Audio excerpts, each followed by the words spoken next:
The stench of alien arrogance filled the cavernous interstellar council chamber.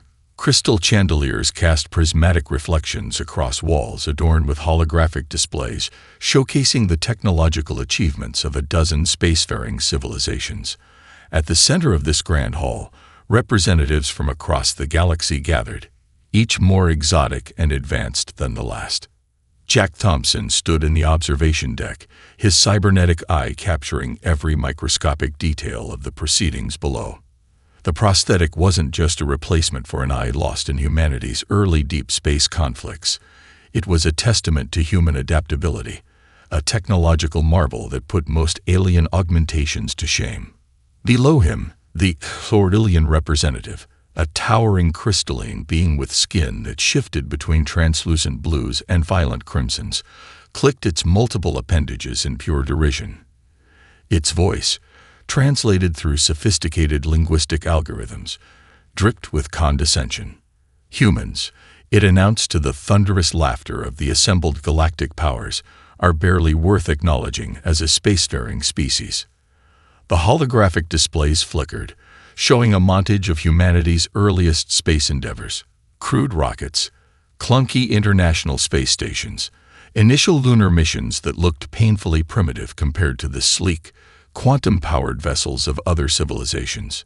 Each image was met with increasingly loud ridicule.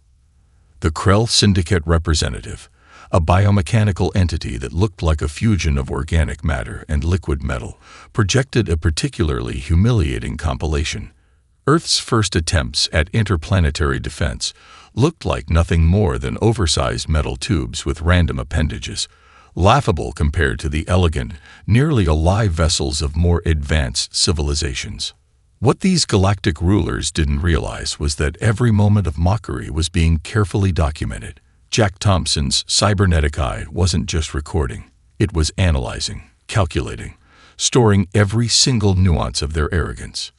In the depths of human military intelligence, a network of the most brilliant minds was already set in motion. Each mockery, each dismissive gesture was fuel for a plan decades in the making. Humanity had always been underestimated, and that had always been their greatest strength. The Interstellar Council continued its session, unaware of the storm brewing. Representatives from 17 different star systems shared stories of human incompetence, trading increasingly elaborate jokes about Earth's technological limitations. The Vornax Collective spoke of human space exploration as a child might speak of an ant trying to cross a highway. Cute, but ultimately inconsequential and likely to end in destruction. Their propulsion systems are barely more advanced than chemical rockets, laughed the Zentheri ambassador, a serpentine creature with skin that changed color with every emotional fluctuation. They lack even basic gravitational manipulation technologies. How could they possibly defend themselves against a serious military incursion? More laughter erupted. Jack Thompson's lips curved into the slightest of smiles. Each laugh was being recorded, each moment of ridicule immortalized. The cybernetic implant connected directly to his neural network was collecting more than just visual data. It was capturing the emotional tenor, the precise mathematical frequencies of their collective derision. In classified facilities spread across Earth and its colonies, teams of engineers, scientists, and military strategists were already in motion. The Titan Project, a name known to fewer than 24 humans in the entire solar system, represented humanity's ultimate response to decades of cosmic bullying. The session continued, a grand performance of galactic superiority. Representatives compared notes on humanity's perceived weaknesses, technological limitations, biological constraints, political divisions. Each point was dissected with surgical precision, each critique more cutting than the last. They saw a species of children playing at space exploration. They did not see the predator waiting to be unleashed. Jack Thompson continued to watch, his cybernetic eye recording every single moment. Each laugh, each dismissive gesture was being filed away, a testament to the fatal mistake these galactic powers were about to make.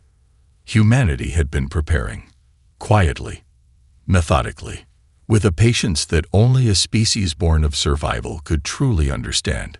The Titan was coming, and the galaxy had no idea what was about to hit it. Beneath the volcanic plains of Iceland, humanity's most audacious project hummed with potential energy.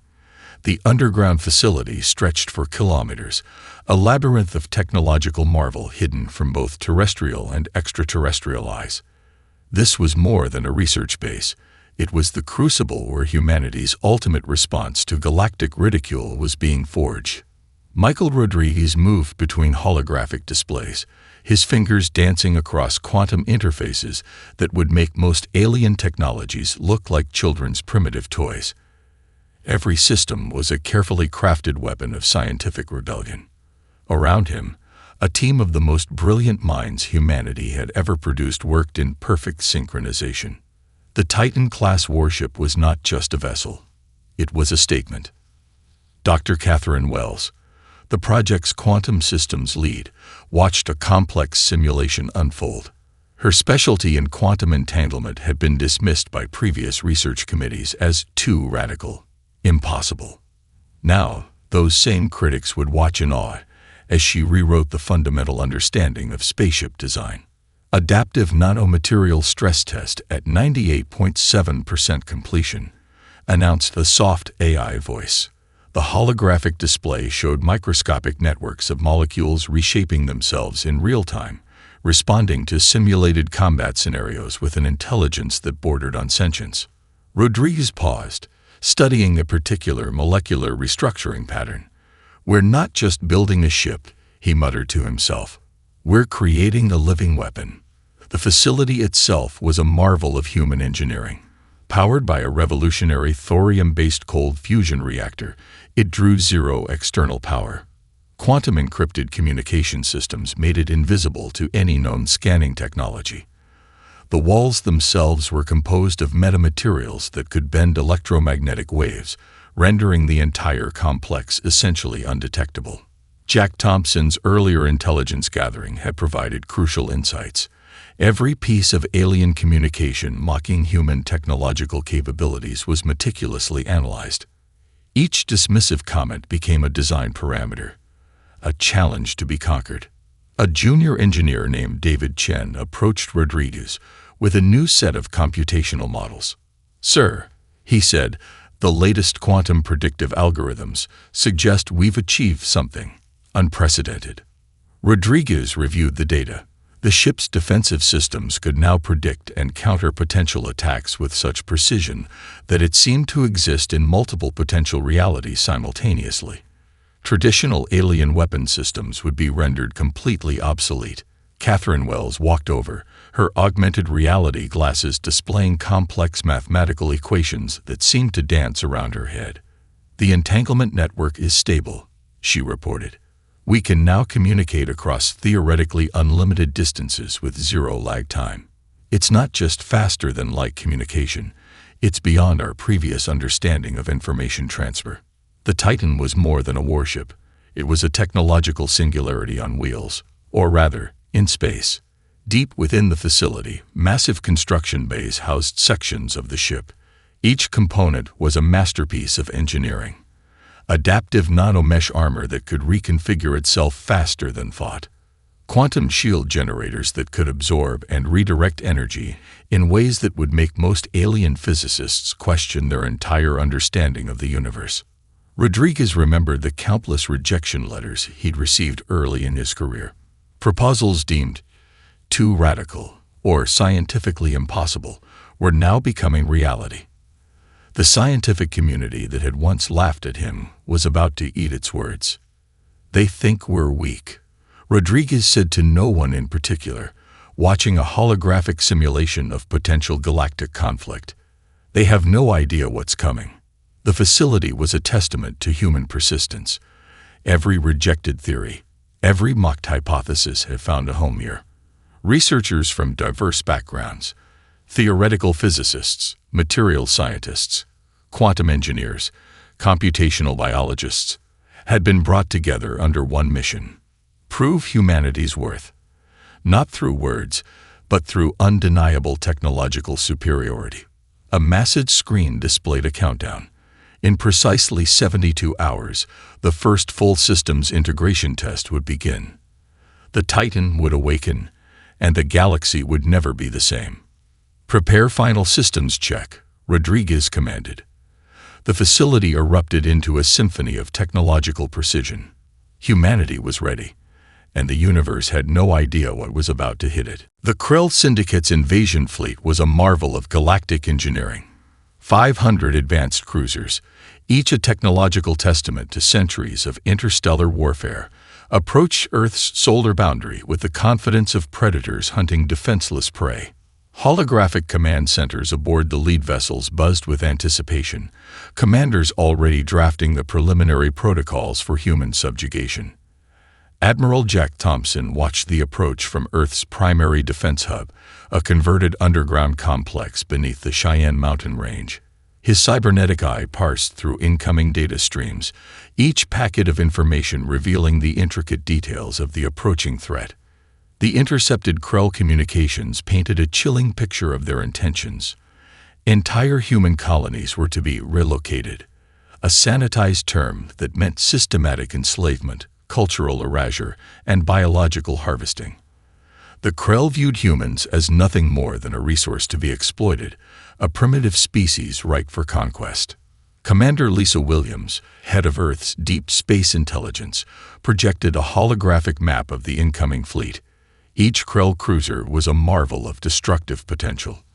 Quantum phase weapons that could theoretically slice through planetary shields. Gravitational manipulation systems that could crush entire cities with a mere computational command. Adaptive bioneural networks that allowed the ships to respond to threats faster than any known organic intelligence. "They're approaching in a standard containment formation," Williams noted, her fingers dancing across holographic interfaces, designed to minimize potential escape routes for any defending fleet. Jack Thompson's lips curved into a knowing smile. The Krell had no idea what was waiting for them. In classified communication channels, Michael Rodriguez sent a single encrypted message. 3 words that would change the course of human history. "Titan is ready." The Krell invasion was more than a military operation. It was a statement of galactic hierarchy. Their intelligence reports suggested complete human capitulation within hours of engagement. Entire databases of human resistance scenarios predicted total surrender within a maximum of 72 hours. Aboard the lead Krell vessel, Grand Commander Zornak reviewed the invasion parameters. Holographic displays showed projected casualty rates, resource allocation algorithms, and potential resistance scenarios.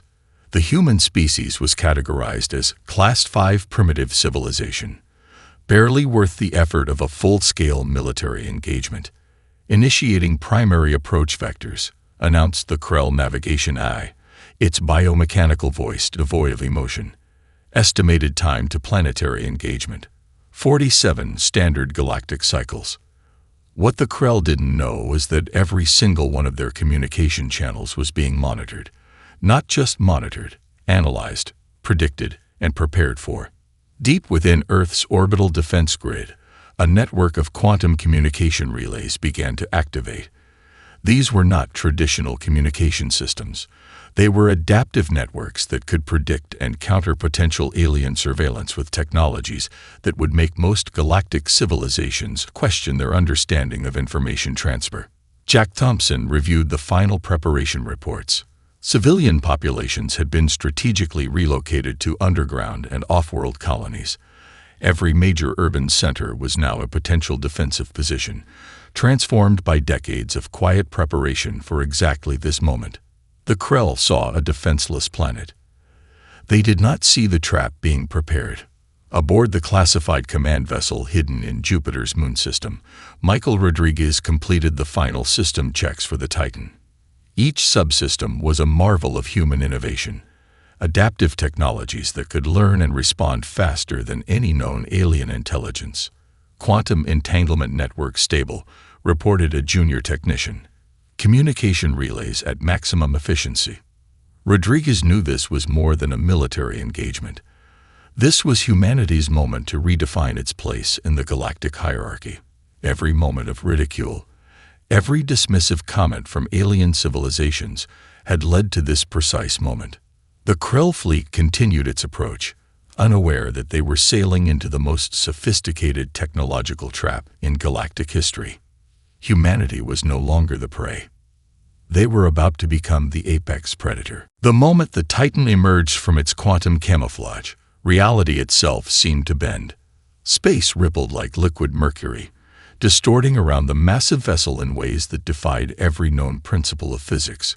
Where moments before there had been empty space, now existed a technological marvel that looked less like a traditional spacecraft and more like a living, thinking weapon of unimaginable complexity. Michael Rodriguez gripped the command interface, his fingers barely touching the quantum-responsive holographic controls. Each movement was a calculated dance, each system response a millisecond faster than any known alien technology could comprehend. The first Krell volley came with predictable arrogance, massive energy weapons that had decimated countless civilizations in their path. Quantum phase cannons that could theoretically slice through planetary shields as if they were tissue paper. Each weapon represented centuries of advanced alien warfare technology, a testament to the Krell Syndicate's reputation as the most feared military force in the known galaxy. The Titan's response was poetry in violent motion. Nano-mesh armor rippled across the vessel's surface, a living, breathing entity of technological innovation. Where Krell weapons struck, the ship's exterior transformed. Molecular structures realigned faster than light could travel, absorbing, redirecting, and ultimately neutralizing destructive energy with contemptuous ease. Adaptive resonance at 99.7% efficiency, reported Catherine Wells from the Scientific Command Station. Her augmented reality displays showed complex mathematical equations dancing around her head, each calculation a symphony of human ingenuity. Commander Jack Thompson watched the battle unfold with a clinical precision that bordered on artistry. The Titan wasn't just defending, it was teaching a lesson. Each Krell weapon strike was met with a response that rewrote the fundamental understanding of space combat. Quantum shield generators created impossible defensive matrices, bending probability itself. Where alien weapons expected direct resistance, the Titan simply ceased to exist in the path of destruction, only to rematerialize milliseconds later, completely unarmed. Quantum probability manipulation at maximum efficiency, a calm AI voice reported. The ship was literally existing in multiple potential realities simultaneously, rendering traditional targeting systems utterly useless. Aboard the lead Krell vessel, Grand Commander Zornak watched in mounting horror. Their most sophisticated targeting systems were being utterly defeated by a technology that seemed to laugh at the very concept of physical limitations. Impossible, Zornak muttered, mandibles clicking in panic. No species can manipulate quantum states with this level of precision. But humanity could. The Titan's weapon systems were equally revolutionary. Instead of traditional energy weapons, the ship deployed quantum entanglement projectiles, weapons that could simultaneously exist in multiple locations, capable of striking targets before those targets even knew they were under attack. Michael Rodriguez's fingers danced across the command interface. Each movement was a calculated strike, each system response a brutal demonstration of human technological superiority. Initiating adaptive counter-offensive protocol, he commanded. The ship's eye, a system so advanced it bordered on sentience, began to analyze and predict Krell combat strategies faster than the aliens could formulate them. It was learning, adapting, evolving with each millisecond of engagement. Holographic displays across the Titan's command center showed the battle from multiple perspectives. Mathematical models predicted and countered Krell strategies before they could even be conceived. It wasn't just warfare. It was a technological performance, a brutal ballet of human innovation.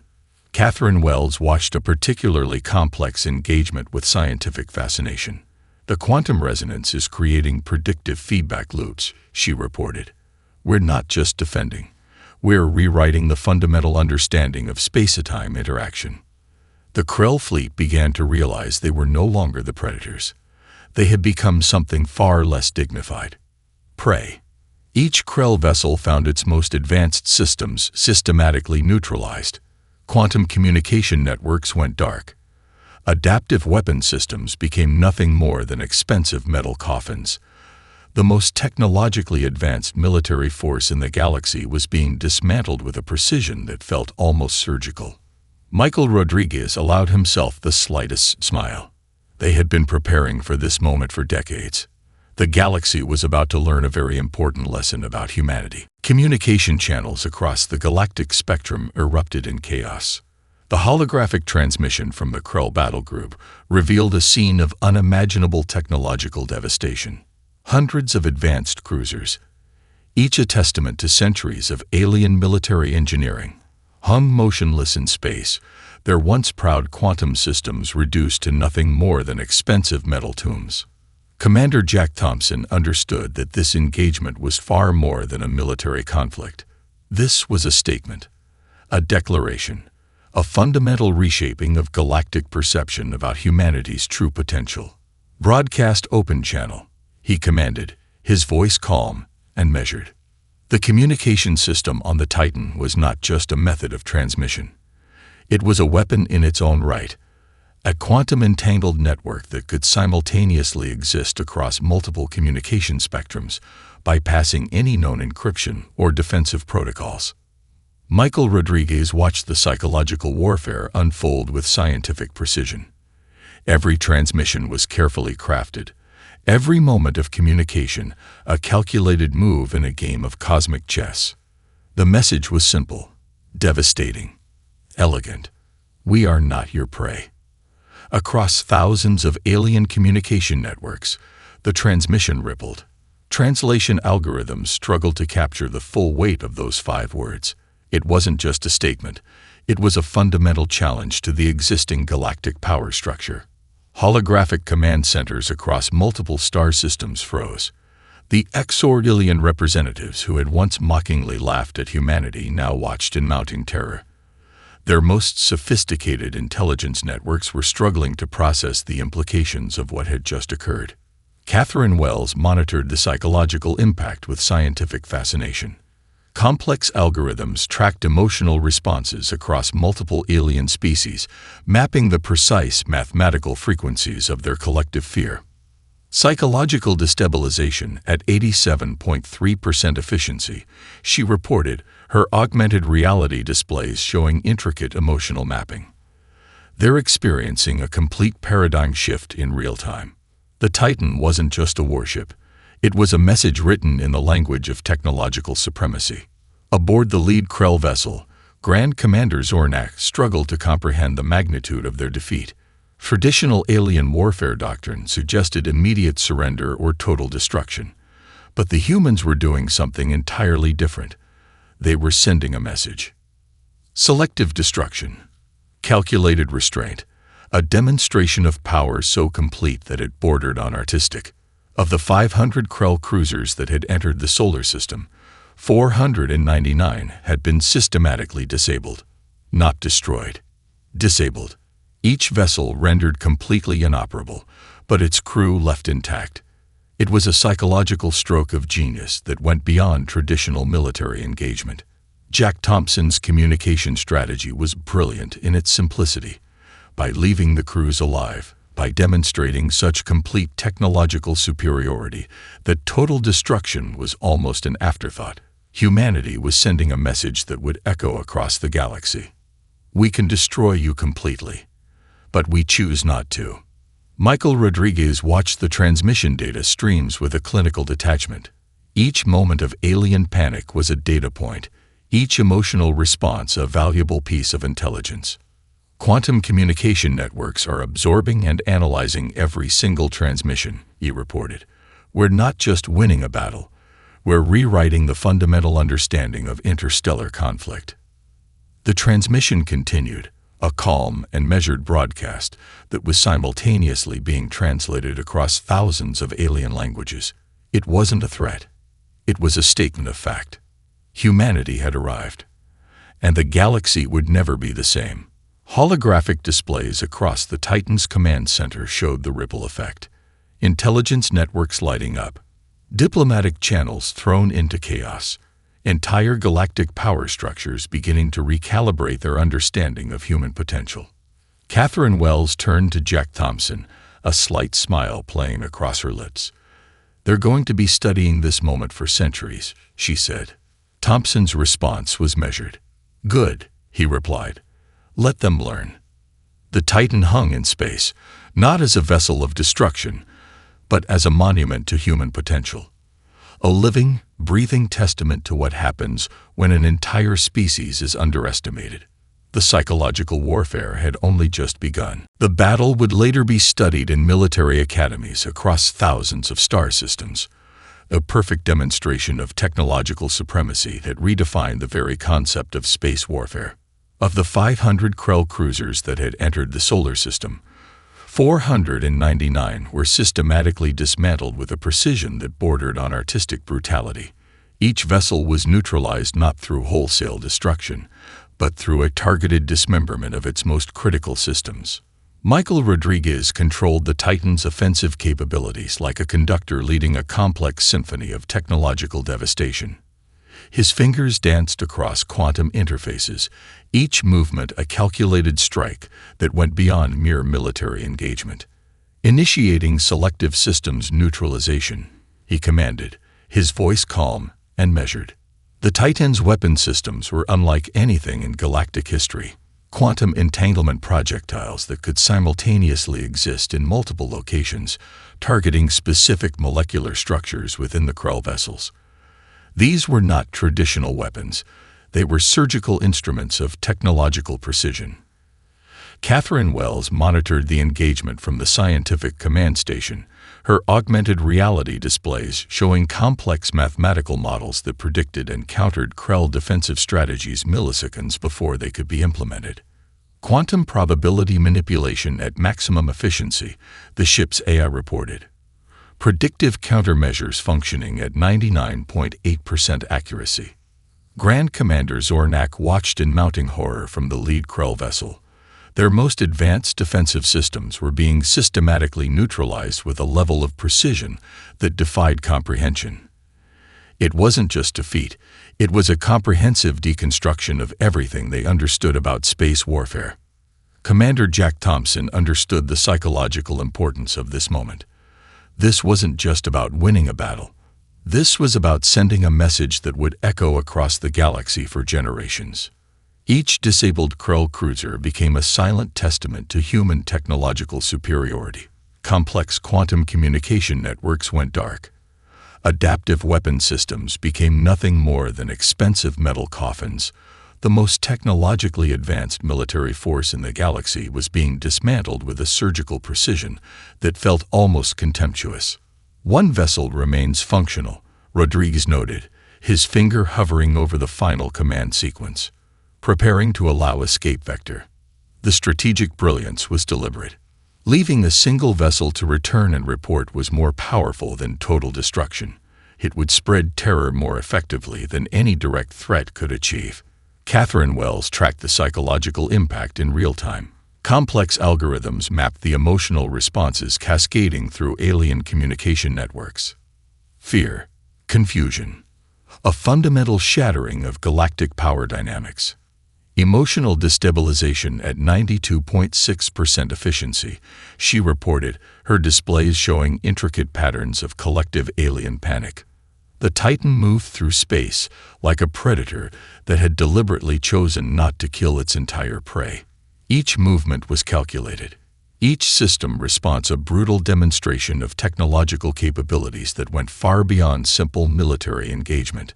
Aboard the surviving Krell vessel, communication officers watched in stunned silence as their entire battle group was systematically neutralized. Their most sophisticated targeting systems, their adaptive defense networks, their quantum communication relays, all rendered completely inoperable with a level of precision that seemed to mock the very concept of resistance. Jack Thompson's voice came through the open communication channel. Calm, measured, devoid of any hint of aggression or triumph. "You have been warned," the transmission stated simply. "Humanity is not your prey." The message was simultaneously translated across multiple alien communication spectrums. A quantum-entangled broadcast that would be studied and analyzed for generations to come. Michael Rodriguez allowed himself the slightest smile. Decades of preparation, countless rejected research proposals, moments of ridicule from the scientific establishment, all had led to this precise moment. The single surviving Krell vessel began its retreat, limping away from the solar system like a wounded animal. But this was no ordinary retreat. This was a messenger, the living testament to humanity's technological supremacy. Catherine Wells turned to Rodriguez, her augmented displays still tracking the psychological ripple effects across galactic communication networks. "They're going to be studying this moment for centuries," she said. Rodriguez's response was measured. "Good," he replied. "Let them learn." The Titan hung in space, not as a vessel of destruction, but as a monument to human potential. A living, breathing testament to what happens when an entire species is systematically underestimated. This was more than a battle. This was a revolution. The interstellar council chambers erupted in chaos. Holographic displays flickered with unprecedented transmission data, showing the comprehensive defeat of the Krell Syndicate's most advanced battle group. Representatives from dozens of star systems sat in stunned silence, their collective understanding of galactic power dynamics crumbling in real time. The Exordilian representative, a towering crystalline being whose translucent skin now pulsed with waves of anxious iridescence, activated the primary communication interface. "This is impossible," the being stammered, mandibles clicking in a display of pure, unadulterated panic. Michael Rodriguez watched the proceedings from a classified Earth observation station, each moment carefully monitored and analyzed. This was more than a diplomatic session. This was a fundamental restructuring of galactic hierarchy. Catherine Wells stood beside him, her augmented reality displays parsing through multiple communication spectrums simultaneously. "Psychological impact is tracking beyond our initial predictive models," she reported. "The ripple effect is geometrically expanding across known communication networks." Commander Jack Thompson understood the true weapon they had deployed was not the Titan itself, but the message it represented. Humanity was no longer a footnote in galactic history. They were now a civilization to be reckoned with. The Vornax Collective's representative demanded an emergency session. Diplomatic channels that had previously been condescending now trembled with a newfound respect. Each alien civilization was rapidly recalculating their understanding of human potential. "We require immediate clarification," the Vornax diplomat transmitted. "The technological capabilities demonstrated exceed all known predictive models." Rodriguez allowed himself a slight smile. Decades of quiet preparation, of being dismissed and ridiculed, had led to this precise moment. Every rejected research proposal, every moment of scientific mockery was now vindicated in the most spectacular fashion possible. The surviving Krell vessel's transmission played on repeat across multiple diplomatic channels. The systematic neutralization of their battle group was a masterclass in technological superiority. Not a single human life had been lost. Not a single human vessel had been damaged. The engagement was so one-sided it bordered on mathematical precision. Catherine Wells tracked the emotional responses across different alien species. "Fascinating," she muttered. "We're witnessing a collective paradigm shift in real time." The mathematical models showed something unprecedented. Fear, respect, a fundamental recalibration of how alien civilizations perceived humanity. Jack Thompson stepped forward, activating the primary diplomatic communication interface. His message was simple, direct, devastating in its clarity. "Humanity seeks peaceful coexistence," the transmission stated, "but we will defend our interests with unprecedented capability." The words hung in the communication spectrum like a quantum-entangled promise. Diplomatic channels across the galaxy began to reconfigure. Intelligence networks that had previously categorized humans as a Class 5 primitive civilization were now frantically updating their databases. The Zintheri ambassador, a serpentine creature known for its typically aggressive diplomatic approach, now spoke with a remarkable level of caution. "We request a comprehensive technological exchange," the transmission suggested, a request that would have been unthinkable mere solar cycles ago. Michael Rodriguez reviewed the incoming diplomatic traffic. Each transmission was a data point, each communication a potential strategic opportunity. "They're learning," Catherine Wells observed. "Our demonstration wasn't just a military engagement. It was an educational moment." The Titan remained in a strategic position near Earth's orbital defense grid, not as a threat, but as a silent monument to human potential. Diplomatic requests began pouring in. Technology exchanges, cultural information requests, proposals for potential collaborative research. The very civilizations that had once mocked humanity were now desperate to understand its technological capabilities. Jack Thompson turned to Rodriguez and Wells. "This is only the beginning," he said quietly. The galactic power structure had just been rewritten. Not through conquest, not through violence, but through a demonstration of technological capability so profound it defied traditional understanding of interstellar conflict.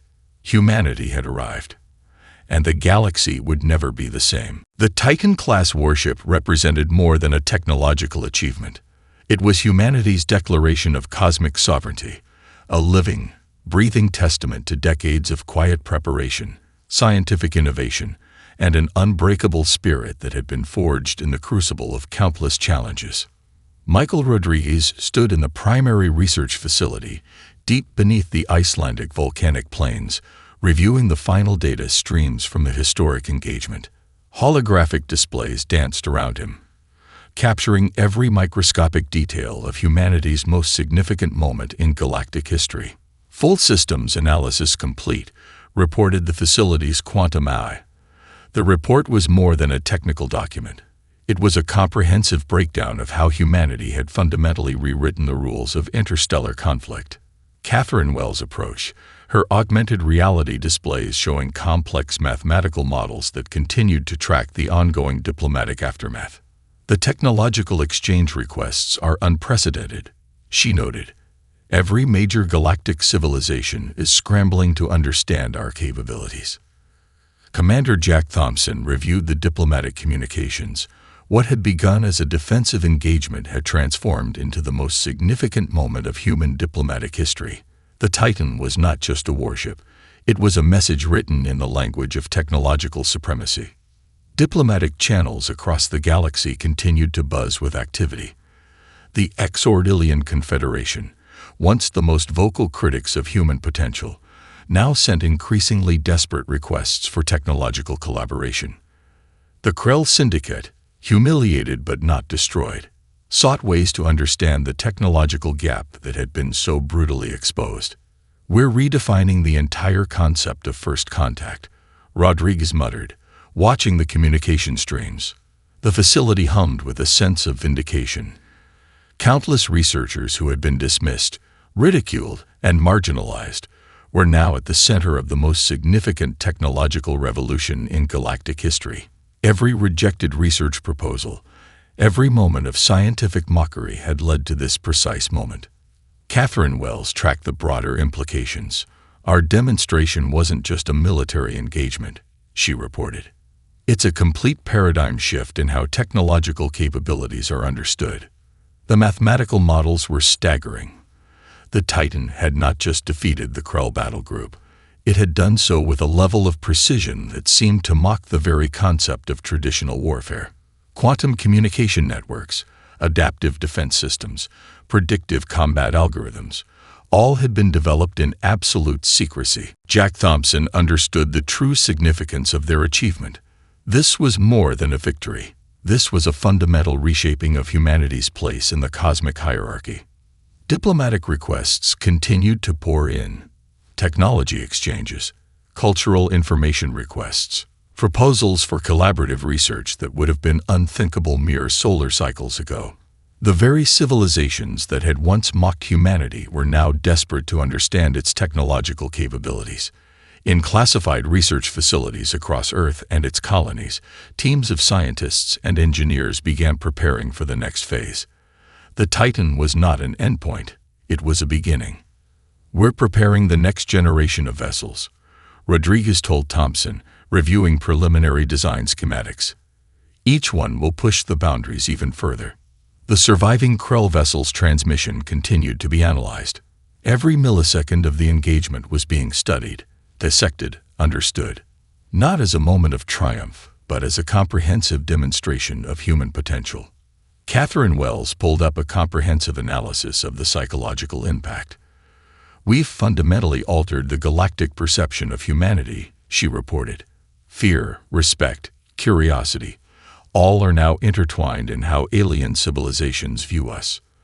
The Titan remained in a strategic position near Earth's orbital defense grid, not as a threat, but as a silent monument to human innovation. Diplomatic channels from the Synthuri alliance proposed unprecedented levels of technological exchange. The Vornax Collective sought collaborative research opportunities. Intelligence networks that had previously categorized humans as a Class 5 primitive civilization were frantically updating their databases. "This is only the beginning," Jack Thompson said quietly, watching the communication streams.